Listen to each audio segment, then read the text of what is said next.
আজকে তোমাদের যে টপিক পড়তে হবে সেটা হচ্ছে তেজস্ক্রিয় বিঘটনের সূচকীয় সূত্র। ঠিক আছে, তাহলে এই সূত্রে কি বলা হয়েছে? এই সূত্রে হচ্ছে সময়ের সাপেক্ষে বিঘটনের হার সেই মুহূর্তে উপস্থিত তেজস্ক্রিয় পরমাণু সংখ্যার সঙ্গে সমানুপাতিক হবে।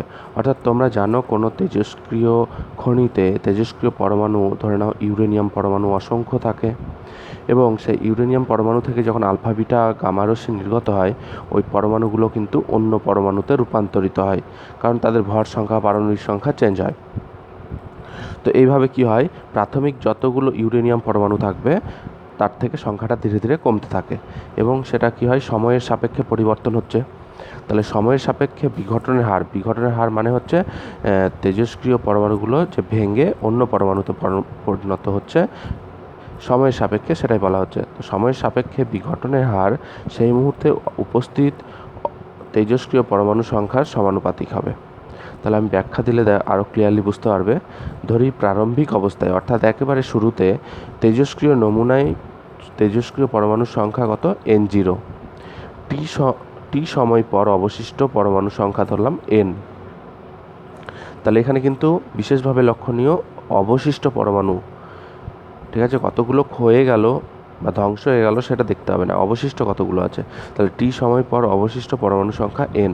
তাহলে তেজস্ক্রিয় বিঘটনের হার সূত্রানুসারে কি বলছে, যে dN/dt মানে তেজস্ক্রিয় বিঘটনের হার অবশিষ্ট পরমাণু সংখ্যা অর্থাৎ N এর সঙ্গে সমানুপাতিক। ঠিক আছে, এবার এই তেজস্ক্রিয় বিঘটনের সূচকীয় একটা সূত্র আছে, সেটা কি? N সমান N0 e⁻λT। তো এটা কিভাবে আসলো আমরা প্রমাণ করে দেখাবো। তাহলে এই ব্যাখ্যা যতটুকু আছে লিখতে হবে, তারপরে আমরা লিখব এই লাইনের পর থেকে dN/dt সমানুপাতিক চিহ্ন তুলে দিলে কি হবে, সমান -λN। ঠিক আছে, এখানে সমানুপাতিক ধ্রুবক কি? ল্যামডা। তো ল্যামডার একটা নাম আছে, সেটা হচ্ছে ভাঙ্গন ধ্রুবক বা বিঘটন ধ্রুবক। এখানে মাইনাস চিহ্নের তাৎপর্য কি? মাইনাস চিহ্নের তাৎপর্য হচ্ছে যত সময় বাড়বে অবশিষ্ট পরমাণু সংখ্যা তত কমবে, কারণ ভাঙ্গন হচ্ছে, তার জন্য এখানে মাইনাস চিহ্ন ব্যবহার করা হয়েছে। ঠিক আছে, তারপরে ক্যালকুলেশন কী হবে, dN/dt সমান -λdt। এবার উভয় দিকে সমাকলন করে পাই, উভয় দিকে সমাকলন করলে dN/dt সমাকলন চিহ্ন এটা, আর ডান দিকে হচ্ছে -λ তো ধ্রুবক, শুধু ডিটির সমাকলন হবে। তাহলে এখানে লিমিট বসাবো আমরা। তাহলে যখন সময় 0 ছিল অবশিষ্ট পরমাণু সংখ্যা ছিল N0, যখন সময় t অবশিষ্ট পরমাণু সংখ্যা N। তাহলে বাম দিকে লিমিট হবে N0 থেকে N, আর ডান দিকে 0 থেকে t। তাহলে dN/n এর সমাকলন কত হয়? ln n। ln মানে হচ্ছে ln সমান আমরা জানি log বেস e, এটাকে বলা হয় ln। তাহলে ln সমাকলন হলো লোয়ার লিমিট N0, আপার লিমিট n আছে এখানে -λ, t হলো সমাকলন লোয়ার লিমিট 0, আপার লিমিট t। তাহলে এখানে দেখো লিমিট বসালে প্রথমে ln n এর জায়গায় n বসবে, তার মানে ln n, তারপরে সূত্রানুসারে মাইনাস, তারপরে ln n এর জায়গায় কত হবে? N0 সমান -λt। তাহলে এখানে লগের নিয়ম অনুসারে কী হবে, ln n/n0, মাঝখানে মাইনাস চিহ্ন আছে তার জন্য ভাগ হয়ে যাবে, সমান -λt।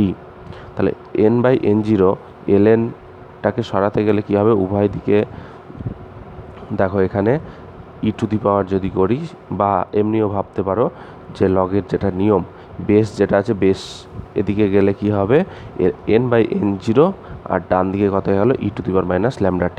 তো এখান থেকে এটা আসা যায়, লগ যারা করেছো বুঝতে পারবে। তারপরে এখানে n সমান সাজিয়ে লিখলাম N0 e⁻λt। এটাই হয়ে গেল সূচকীয় সূত্র। এই সূত্র দিয়ে অঙ্ক করতে হবে। তাহলে এখানে লেখচিত্র অনেক সময় অঙ্কন করতে দেয়, তাহলে y অক্ষ বরাবর n নিলাম আর x অক্ষ বরাবর t। তাহলে প্রথমে সময় যখন 0 অবশিষ্ট পরমাণু সংখ্যা n, সময় যত বাড়তে থাকবে তত কিন্তু ধীরে ধীরে অবশিষ্ট পরমাণু সংখ্যা কমতে থাকবে। ঠিক আছে, তো তোমরা মনে রাখবে অসীম সময়ে গিয়ে এই তেজস্ক্রিয়তা শেষ হবে। তো পরীক্ষায় যদি MCQ আসে যে কত সময় পর তেজস্ক্রিয়তা শেষ হয়, তাহলে তোমরা লিখবে অসীম সময়ে, মানে তেজস্ক্রিয়তা শেষ হওয়া সম্ভব নয় কোনো একটা তেজস্ক্রিয় খনিতে, চলতে থাকবে। ঠিক আছে, বা এই সমীকরণ থেকেও আমরা প্রমাণ করতে পারবো, যখন তেজস্ক্রিয়তা শেষ হবে মানে অবশিষ্ট পরমাণু সংখ্যা 0, তাহলে বাম দিকে এখানে 0 আসবে কখন, যখন t এর মান অসীম হবে, কারণ e⁻ অসীম মানে 0। ঠিক আছে, এখান থেকেও প্রমাণ করতে পারো, না বুঝতে হলে পরে আবার বলবো। এবার নেক্সট হচ্ছে তোমাদের অর্ধায়ু। অর্ধায়ু কাকে বলে? যে সময় পর কোনো তেজস্ক্রিয় নমুনায় অবশিষ্ট পরমাণু সংখ্যা প্রাথমিক পরমাণু সংখ্যার অর্ধেক হয়ে যাবে, তাহলে সেই সময়টাকেই বলা হয় অর্ধায়ু। অর্থাৎ দেখা গেলো প্রাথমিক পরমাণু সংখ্যা N0 এবং টি সময় পর অবশিষ্ট পরমাণু সংখ্যা N সমান কত হয়ে যাবে? N0/2, মানে প্রাথমিক যত ছিল তার অর্ধেক হয়ে যাবে, সেই সময়টাকে কি বলা হচ্ছে? অর্ধায়ু। তাহলে অর্ধায়ুর সঙ্গে বিঘটন ধ্রুবকের মধ্যে সম্পর্ক কি? বিঘটন ধ্রুবক মানে যেটা ভাঙন ধ্রুবক ল্যামডা বলেছি সেটা। তাহলে আমরা কিভাবে লিখব? ধরি টি সমান 0 সময়ে তেজস্ক্রিয় নমুনায় তেজস্ক্রিয় পরমাণুর সংখ্যা N0 এবং টি সময়ে তেজস্ক্রিয় নমুনায় তেজস্ক্রিয় পরমাণুর সংখ্যা N এবং ভাঙন ধ্রুবক ল্যামডা। তাহলে আমরা জানি N সমান N0 e⁻ ল্যামডা টি।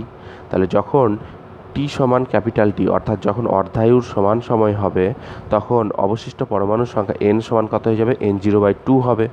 তাহলে এবার এই মানগুলো যদি সমীকরণে বসাই সূচকীয় সূত্রে, তাহলে কি হবে? N এর জায়গায় N0/2 বসালাম এবং N0 e⁻ ল্যামডা, ছোটো হাতের টি এর জায়গায় ক্যাপিটাল টি লিখলাম অর্ধায়ু। ঠিক আছে, এবার দুই দিকে দেখো N0 কেটে যাবে, কেটে গিয়ে বাম দিকে হলো হাফ, ডান দিকে হলো e⁻ ল্যামডা ক্যাপিটাল টি। এবার আমি যদি দুদিকে উল্টে দিই কী হবে? বাম দিকে হবে 2 আর ডান দিকে মাইনাস চিহ্নটা সরে যাবে, e⁻ টি হয়ে যাবে। ঠিক আছে, এবার আমরা উভয় দিকে যদি ln নিই তাহলে কি হবে? ল্যামডা টি সমান হয়ে যাবে ln2। ঠিক আছে, আমি একটু এদিকেরটা এদিকে লিখেছি, তো তোমরা এখানে আর এক লাইন করতে পারো। দুদিকে ln নিলে ln2 সমান ln e⁻ মানে শুধু ল্যামডা টি। তারপরে এখানে ল্যামডা টি সমান ln2, টি সমান কত হবে? ln2/ল্যামডা। তাহলে ln2 এর মান কত হয়? 0.693। তাহলে অর্ধায়ুর সঙ্গে ভাঙন ধ্রুবকের সম্পর্ক হচ্ছে টি সমান 0.693/ল্যামডা। ঠিক আছে, এবার তোমাদের পড়তে হবে গড় আয়ু। তাহলে গড় আয়ু টাউ চিহ্ন দিয়ে লেখা হয়, টাউ। তোমরা বইয়ে দেখবে এরকম টাউ চিহ্ন থাকে, আর এইভাবেও লেখা যায়। তো টাউ সমান আমরা জানি ভাঙন ধ্রুবকের অনন্যক হচ্ছে গড় আয়ু, এটা প্রমাণ করা যায়, তোমাদের এখন দরকার নেই। তো গড় আয়ু মানে হচ্ছে ভাঙন ধ্রুবকের অনন্যক। তাহলে আমরা যদি এই রাশিটা ধরে নিই যে ভাঙন ধ্রুবকের অনন্যক মানে টাউ, তাহলে সমীকরণটা কিভাবে আসছে দেখো সাজিয়ে লিখলে। আমরা জানি N সমান N0 e⁻ ল্যামডা টি। তাহলে N সমান N0 e⁻ ল্যামডার জায়গায় কত বসাবো? 1/টাউ। ল্যামডা সমান কত হবে? 1/টাউ বসালে এখানে কত হবে? মাইনাস ছোট টি বাই ক্যাপিটাল টাউ। ঠিক আছে, ক্যাপিটাল টাউ, সরি, এখানে N সমান N0 e⁻ t/টাউ হয়ে যাবে, কারণ ল্যামডা সমান 1/টাউ। এবার N0কে বাম দিকে নিয়ে আসলে N/N0 e⁻ t/টাউ। তাহলে N0/n মানে দুদিকে উল্টে দিলে কি হবে? এদিকে N0/n আর এদিকে মাইনাস চিহ্নটা ভ্যানিশ হয়ে যাবে, তাহলে e⁻t/টাউ হয়ে যাবে। এবার টি সমান যদি টাউ হয়, অর্থাৎ সময়টা যদি গড় আয়ুর সমান হয়, টি সমান টাউ মানে সময় যদি গড় আয়ুর সমান হয়, তাহলে ডান দিকে কী হবে? টি এবং টাউ যদি দুটো সমান হয়, তাহলে এখানে 1 হয়ে যাচ্ছে, টাউ ভাগ টাউ। তাহলে ডান দিকে কী পাবো? N0/n সমান ই। n সমান সাজিয়ে লিখলে কথা হবে N0/1/e। তাহলে এখান থেকে আমাদের কিন্তু সংজ্ঞা সাজিয়ে লিখতে হবে। কিভাবে? যে সময় পর কোনো তেজস্ক্রিয় নমুনায় অবশিষ্ট পরমাণু সংখ্যা প্রাথমিক পরমাণু সংখ্যার 1/e গুণ হবে, সেই সময়কে গড় আয়ু বলে।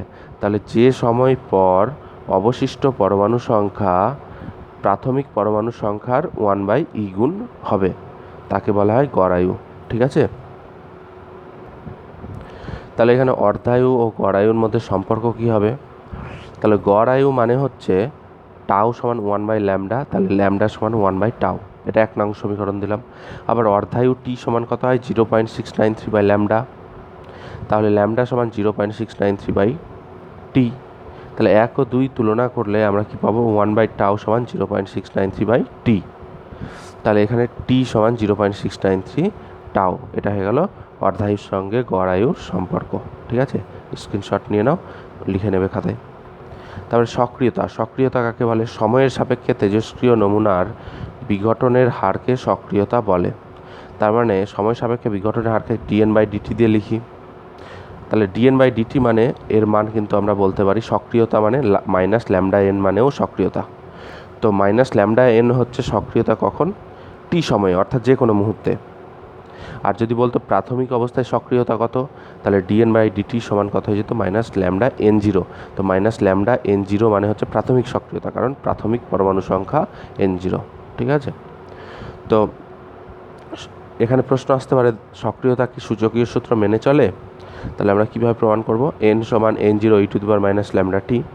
তাহলে আমি উভয় দিকে যদি টি এর সাপেক্ষে অবকলন করি, কারণ আমাদের সক্রিয়তা মানে ডিএন বাই ডিটি, তাহলে উভয় দিকে টি এর সাপেক্ষে অবকলন করলে ডিএন বাই ডিটি সমান কত হবে? N zero e to the power minus lambda টির অবকলন করলে কত হয়? মাইনাস ল্যামডা সামনে গুণ অবস্থায় চলে আসবে, e to the power minus lambda t. তাহলে ডিএন বাই ডিটি সমান মাইনাস ল্যামডা এন জিরো হয়ে গেল e to the power minus lambda t. তাহলে মাইনাস ল্যামডা এন জিরো মানে প্রাথমিক সক্রিয়তা। তাহলে আমরা প্রাথমিক সক্রিয়তা এ জিরো সমান ধরলাম মাইনাস ল্যামডা এন জিরো। তাহলে সক্রিয়তা ডিএন বাই ডিটি সমান আমরা ধরলাম এ। তাহলে এ সমান ডিএন বাই ডিটি। তাহলে এ সমান ডিএন বাই ডিটি মানে আমরা কত পেয়েছি? মাইনাস ল্যামডা এন জিরো মানে আমরা এ জিরো লিখব, প্রাথমিক সক্রিয়তা। ঠিক আছে? প্রাথমিক সক্রিয়তা আর e to the power minus lambda t. তাহলে এই সমীকরণটাকে কী সাজিয়ে লিখেছি? এখানে লিখেছি এ মাইনাস ল্যামডা এন জিরোর জায়গায় লিখেছি এ জিরো, আর এখানে e to the power minus lambda t. তাহলে সমীকরণটা সাজিয়ে লিখলে কী এসেছে? এ সমান A zero e to the power minus lambda t. তো এটা হচ্ছে সূচকীয় সূত্র মেনে চলে তার প্রমাণ। এই যে ই টু দি পাওয়ার আছে, তার জন্য এটা সূচকীয় সূত্র বলছে। তাহলে এখানে সক্রিয়তার একক কী হবে? সক্রিয়তার একক হচ্ছে বেকারেল, সেকেন্ড ইনভার্স, ডিপিএস, এগুলো একই জিনিস। বেকারেলকে বিকিউ দিয়ে লেখে, সেকেন্ড ইনভার্সকে এস ইনভার্স, আর ডিপিএস মানে ডিকে পার সেকেন্ড, ডিপিএস লেখা হয়। তো এখানে তোমাদের একটা এমসিকিউ খুব আসে, সেটা হচ্ছে 120 কিসের একক? তাহলে 120 কিন্তু সক্রিয়তার একক, মনে রাখবে। যেমন বেকারেল, সেকেন্ড ইনভার্স, ডিপিএস এগুলো সক্রিয়তার একক, একই রকমভাবে 20ও কিন্তু সক্রিয়তার একক। 20কে সিআই দিয়ে লেখা হয়। তাহলে 20 হচ্ছে সক্রিয়তার একক, এবং 20-র সঙ্গে ডিপিএস বা বেকারেল বা সেকেন্ড ইনভার্সের সম্পর্ক কী? 120 সমান 3.7 গুণ 10 টু দি পাওয়ার 10 ডিপিএস। ঠিক আছে? তাহলে 120 সমান 3.7 গুণ 10 টু দি পাওয়ার 10 ডিপিএস, এটা শর্ট প্রশ্ন আসে। তো 20ও কিন্তু সক্রিয়তার একক, এটা বড় একক। তাহলে 120 বলতে কী বোঝো? তাহলে কোনো তেজস্ক্রিয় নমুনায় প্রতি সেকেন্ডে যদি 3.7 গুণ 10 টু দি পাওয়ার 10 সংখ্যক তেজস্ক্রিয় পরমাণুর বিঘটন হয়, তাকে 1 ডিপিএস বলে, 120 বলে। তো 120 সমান 3.7 গুণ 10 টু দি পাওয়ার 10 ডিপিএস, এর সংজ্ঞাটাও পড়ে নেবে। তো এটা হলো আমাদের তেজস্ক্রিয় সক্রিয়তার সূচকীয় সূত্র। এরপরে দেখো তোমাদের যেগুলো পড়তে হবে সেটা হচ্ছে, পরপর তোমরা বইয়ে দাগিয়ে নেবে আমি যেগুলো বলবো, যে তাপীয় নিউট্রন কি। ঠিক আছে? কোনো নিউট্রনের গতিশক্তি যখন 10 two the power -2 electron volt বা তার কাছাকাছি হয়, তখন তাকে তাপীয় নিউট্রন বলে। তারপরে তোমাদের পড়তে হবে নিউক্লিয় বিভাজন। তো নিউক্লিয় বিভাজনের এখানে একটা জিনিস তোমাদের জানতে হবে, সেটা হচ্ছে কৃত্রিম তেজস্ক্রিয়তা। কৃত্রিম তেজস্ক্রিয়তা মানে হচ্ছে, ধরে নাও কোনো একটা স্থায়ী মৌলকে আমরা কোনো একটা পরমাণু, হয়তো নিউট্রন হতে পারে বা অন্য কোনো পরমাণু দিয়ে বা কোনো কণা দিয়ে যখন আঘাত করি, তখন নিউক্লিয়াসের মধ্যে পরিবর্তন আসে। এই পরিবর্তনের ফলে কি হয়? দেখা যায় কোনো সময়ে ওই পরমাণুটা রূপান্তর হয়ে একটা তেজস্ক্রিয় পরমাণুতে রূপান্তরিত হলো। তাহলে যখনই তেজস্ক্রিয় পরমাণুতে রূপান্তর হবে, তখন কি করবে? তেজস্ক্রিয়তা ধর্ম দেখাবে। তাহলে কি হচ্ছে? কোনো একটা স্থায়ী মৌলকে কোনো কণা দ্বারা সংঘর্ষ ঘটিয়ে তেজস্ক্রিয় পরমাণুতে রূপান্তর করা হচ্ছে, এবং ওই তেজস্ক্রিয় পরমাণু যদি তেজস্ক্রিয়তা ধর্ম দেখায়, সেই ক্ষেত্রে আমরা সেটাকে বলছি কৃত্রিম তেজস্ক্রিয়তা। তাহলে কৃত্রিম উপায়ে প্রাকৃতিক স্থায়ী মৌলের অস্থায়ী আইসোটপ গঠন করা হয় ও স্বাভাবিক নিয়মে ওই আইসোটপ তেজস্ক্রিয় বিঘটন ঘটায়, একে কৃত্রিম তেজস্ক্রিয়তা বলে। যেমন একটা উদাহরণ ধরে নাও, যে কোনো একটা কণা দ্বারা সংঘর্ষের ফলে একটা কণা তৈরি হলো, সেটা হচ্ছে C614। তাহলে কার্বন 14 হচ্ছে একটা তেজস্ক্রিয় আইসোটপ। তাহলে এখান থেকে তখন কি হবে? নাইট্রোজেন 714 তৈরি হবে, প্লাস একটা বিটা কণা নির্গত হবে, এটা বিটা কণার সংকেত। তো এভাবে কিন্তু কৃত্রিম তেজস্ক্রিয়তা ক্ষেত্রে দেখা যায়। তো তারপরে তোমাদের যেগুলো পড়তে হবে, নিউক্লিয় তাপীয় নিউট্রন তো পড়লে, এরপরে তোমরা পড়বে নিউক্লিয় বিভাজন। তো নিউক্লিয় বিভাজন কাকে বলে? তাহলে কোনো ভারী নিউক্লিয়াসকে মাঝারি মাপের দুটি নিউক্লিয়াসে ভেঙে ফেলার ঘটনাকে নিউক্লিয় বিভাজন বলে। তাহলে নিউক্লিয় বিভাজনে কী হয়? প্রচুর শক্তি তৈরি হয়। কেন? কারণ হচ্ছে ভরের তারতম্য হয়। একটা যখন বড় মৌল থাকে, ভারী মৌল থাকে, সেই সময় তার যা ভর হয় ভেঙে গেলে ভরের তারতম্য তৈরি হয়। সেই ভরটা কী হয়? আইনস্টাইন আপেক্ষিকতা তত্ত্ব অনুযায়ী শক্তিতে রূপান্তর হয়। তো এখানে মডারেটর কাকে বলে? মডারেটর হিসাবে গ্রাফাইট এবং ভারী জল ব্যবহার করা হয়। তো মডারেটরের কাজ কি? প্রক্রিয়াটাকে নিয়ন্ত্রণ করা, এই যে নিউক্লিয় বিভাজনের যে প্রক্রিয়া তাকে নিয়ন্ত্রণ করা। কারণ তোমরা জানো শৃঙ্খল বিক্রিয়াতে যদি ইউরেনিয়ামকে একটি নিউট্রন কণা দিয়ে আঘাত করা হয়, 3টি নিউট্রন কণা তৈরি হয়।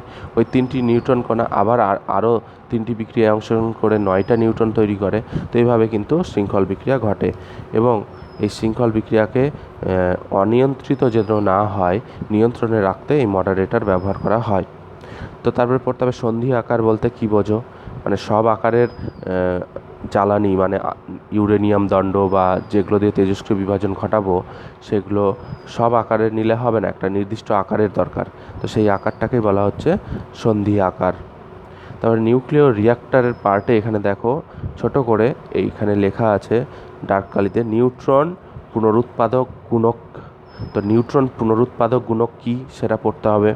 সঙ্গে নিউক্লিয় রিয়াক্টরের মূলনীতি সেটা সুন্দরভাবে দেওয়া আছে, দেখো বইয়ে পড়বে। তারপরে তোমাদের পড়তে হবে নিউক্লিয় সংযোজন বলতে কী বোঝো? তাহলে একাধিক হালকা নিউক্লিয়াস একসঙ্গে জুড়ে অপেক্ষাকৃত বড় একটি নিউক্লিয়াসে পরিণত হওয়ার ঘটনাকে নিউক্লিয় সংযোজন বলে। সঙ্গে একটা উদাহরণ দিয়ে দেবে, 1H2 + 1H2 সমান 2 হিলিয়াম 3 প্লাস একটা নিউট্রন কণা। তো বইয়ে দেওয়া আছে, একটা নিয়ে নেবে, উদাহরণ প্র্যাকটিস করবে। তারপরে এখানে আছে নিউক্লিয় সংযোজনের শর্ত। তো নিউক্লিয় সংযোজনের শর্ত কী হবে? একে অবশ্যই হালকা মৌল হতে হবে, কারণ হালকা মৌলের ক্ষেত্রে নিউক্লিয় সংযোজন ঘটে, এবং অতি উচ্চ উষ্ণতা প্রয়োজন। অর্থাৎ আমরা প্রকৃতিতে দুটো হাইড্রোজেন কণা এক জায়গায় রাখলে কিন্তু সংযোজন ঘটবে না, সেখানে কি করতে হবে? অতি উচ্চ তাপমাত্রা তৈরি করতে হবে, যেটা সূর্যে থাকে, তার জন্যই সূর্যে কিন্তু নিউক্লিয় সংযোজন ঘটে।